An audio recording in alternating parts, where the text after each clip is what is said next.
Hi everyone, my name is Yolanda Alvarado and today I will be talking about different marriage rituals around the world. So let me start off by asking you, does your culture have specific marriage rituals? Well, I conducted a poll online and less than 0.5% of the people said that their culture did not have specific marriage rituals. Many Americans tend to think that their culture does not have specific marriage rituals because it's not specifically American, but nearly everything having to do with a wedding has to do with rituals or traditions in some sort of way. My thesis statement for today is learning about marriage rituals around the world can help you learn about different cultures and traditions and help you gain a more worldly understanding. So let's start off from the beginning. Why is it that marriage rituals are there in the first place? Well, to answer that question, there are many different reasons why we have many different rituals. Like, think about it. We have religious rituals, economic rituals. There are many different types of rituals, but I'll go over that in a bit. But the main concept of marriage rituals kind of has to do with this specific quote right here.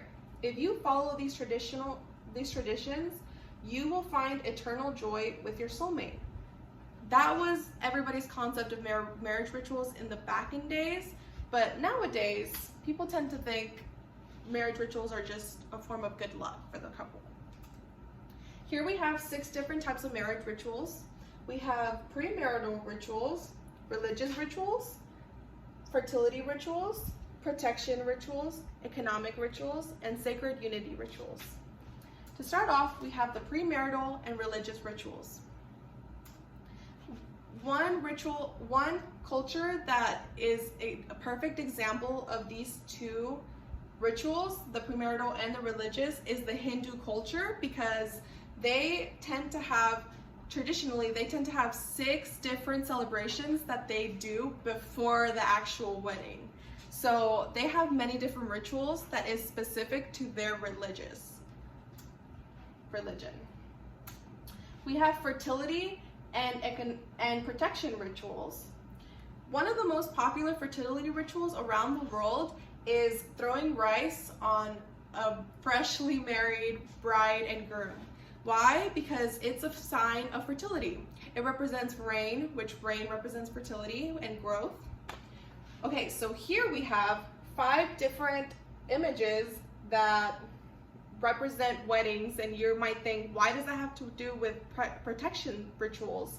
Well, all of these have protective origins. So for example, bridesmaids actually used to dress up just like the bride so that they could confuse evil spirits.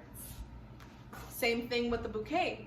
Bouquet started off by putting garlic, thyme, and different types of spices so that the evil spirits would not want to come around. And here we have metal tins and bells. Those are all so that the noises will stop the evil spirits from coming over. Last but not least, we have also this Irish shoe, because in Ireland there's this one tradition where a bride should always have one foot on the floor, because if she lifts it up, then the spirit can sweep right under. Here we have sacred unity and economic rituals. So, for example, we have here a bride and a groom, and they have a lasso around them. A lasso is a Mexican culture ritual which has to do with sacred unity. They put a rosary around the bodies of the 2 people, and that represents them coming together in front of God.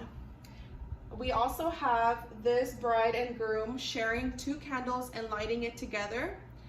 Fire is actually a really common theme, especially in Africa.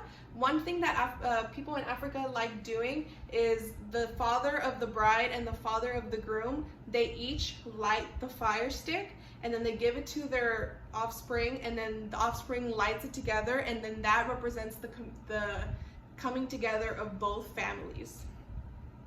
So one of the economic things that many people have probably seen is something called the money dance. And basically it's for a bride, everybody comes up to the bride and then they give her $1 to dance, and that is supposed to help out to pay the honeymoon and supposed to help pay, little expenses It started off in Poland, but it's actually really popular in the Philippines, Eastern Europe, Mexico, and Puerto Rico. One other uncommon for us, but very common for them, in the Nuru tribe of Africa, they actually have a payment to do for their weddings. So for example, if a man wants to marry a woman, he has to pay their family 40 cows. So you don't see many marriages because it's kind of scarce. And honestly, in that culture, you can marry your cousins, so it's kind of common to marry your cousins, so then the wealth and the cows stay in between your family. Isn't that so interesting? So in conclusion, we all have this mutual rite of passage, which is marriage, but we all celebrate it in very unique ways. I'm glad that I could share some of this information with you, and I hope that you gain a worldly understanding, and I hope you can recognize different types of marriage rituals in the future. Whenever you go to weddings, you'll be able to see and try to figure out the symbolism. Well, thank you so much for watching, and I hope you guys have a great night.